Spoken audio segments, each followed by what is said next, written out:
I'm walking on John TM Beach. I just been on the old beach there and had my toenails done. Yeah. Then I had a foot massage and had my nails done. 2 hours, over 2 hours, and she charged me 600 baht, which is like £13. If you had that done in England, that cost you £80. Yeah? But that sort of thing's quite cheap here.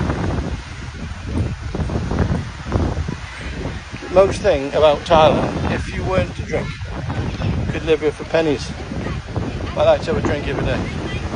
But if you weren't drinking, yeah, you could stay as long as you like and just enjoy life. So, it's quiet here today. I thought it was going to rain, but there's no rain yet. Rain's held off. Sunday, so all the Thai families are on the beach today. Living the dream. So, enjoy Sunday, guys.